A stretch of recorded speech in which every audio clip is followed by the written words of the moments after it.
जय हिंद मित्रांनो, तुम सगळ्यांचं स्वागत आहे आपल्या नव्या ब्लॉगमध्ये.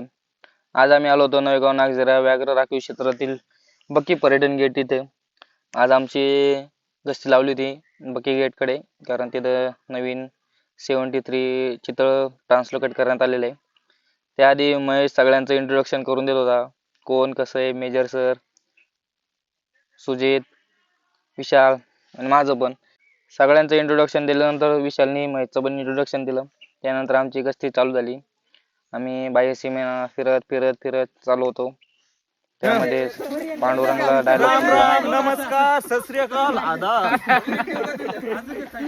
पांडुरंगच्या खतरनाक डायलॉग नंतर आम्ही आमची गस्ती चालू ठेवली. पुढे चलत चलत असताना डॉक्टरला लय किडे येतं, मध्ये मध्ये काही न काही करत असतो. झुडपी जंगल आहे भरपूर, काटे वगैरे अंगाला चिटकत राहते. कुसळ काढू काढू परेशान होऊन जातो माणूस. पुढे जाताना एक नहर लागली, मस्त पाणी वगैरे साचलेलं होतं, मासे वगैरे भरपूर. त्यात खाली बघत नाही पाणी, तर डॉक्टर जाऊन त्याच्यात डुबकी मारून आला. पाणी दाखवत होता किती काय, इतकंच खोल म्हणे, या म्हणे सगळे. तू पोहत पोहत नाही तर सगळ्यांनी त्याच्यात भाग घ्यायला चालू केला. बैलगाड्या शर्यत कसं बैल ट्रॅकवर पळतात पटावर, तसे आमचे बैल पळायला लागले पाण्यात.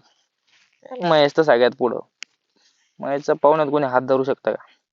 सगळे मागे पडले तो महेश शर्यत जिंकून गेला चिटिंग करून.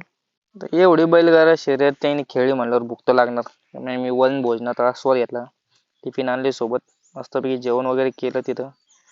मग काय, प्रवीण होता आमच्या सोबत, त्याने आम्हाला टेकड्या वगैरे चढवल्या.